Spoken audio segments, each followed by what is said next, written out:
आता पाहूया टॉप 9 मोठ्या बातम्या। सरकारी कर्मचारी महिलांकडून लाडकी बहिणी योजनेचे पैसे लाटल्याचा प्रकार। 2752 लाडक्या बहिणी निघाल्या सरकारी कर्मचारी। अजून 6 लाख कर्मचाऱ्यांची होणार पडताळणी। स्थानिक स्वराज्य संस्थांच्या निवडणुका सप्टेंबर-ऑक्टोबरमध्ये होऊ शकतात। निवडणुका महायुती म्हणून एकत्र लढणार। चंद्रशेखर बावनकुळेंची माहिती। राऊतांनी उपमुख्यमंत्री शिंदेंना नरकामधला स्वर्ग पुस्तकाची प्रत पाठवली। संजय राऊतांनी शिंदेंना पुस्तकासोबत पत्रही पाठवलं।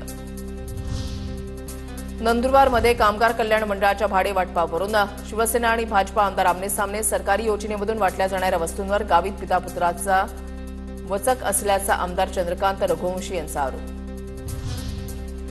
डोनाल्ड ट्रम्प यांच्या मध्यस्थीनंच भारत-पाकिस्तानमध्ये शस्त्रसंधी। अमेरिकन प्रशासनाचा न्यूयॉर्कमधील एका न्यायालयामध्ये दावा। तर तिसऱ्या देशाच्या सहभागाशिवाय शस्त्रसंधी भारताची भूमिका। गोकुळ अध्यक्ष निवडीचा सस्पेन्स कायम। अमरीश घाटगेंच्या नावानंतर नावीद मुश्रीफ यांच्या नावाची चर्चा। गोकुळ अध्यक्ष निवडीसाठी आज दुपारी 3 वाजता बैठक। केंद्रीय गृहमंत्री अमित शहांनी जम्मूमध्ये उच्चस्तरीय बैठक घेतली। शहांकडून अमरनाथ यात्रेच्या सुरक्षेचा आढावा। जम्मूतील सुरक्षा यंत्रणांचे महत्त्वाचे अधिकारी बैठकीमध्ये उपस्थित। शहा आज पूंछ भागाचा दौरा करणार।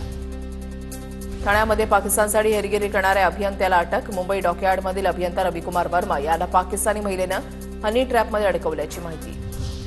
डॉक्टर अजय तावरेला 2 जूनपर्यंत पोलीस कोठडी। खासगी रुग्णालयामधील डॉक्टरांच्या विरोधात सबळ पुरावे नसल्यानं आरोपपत्र दाखल करण्यात आलं नाही। किडनी प्रत्यारोपण जाळ्यामध्ये तावरे सह आरोपी।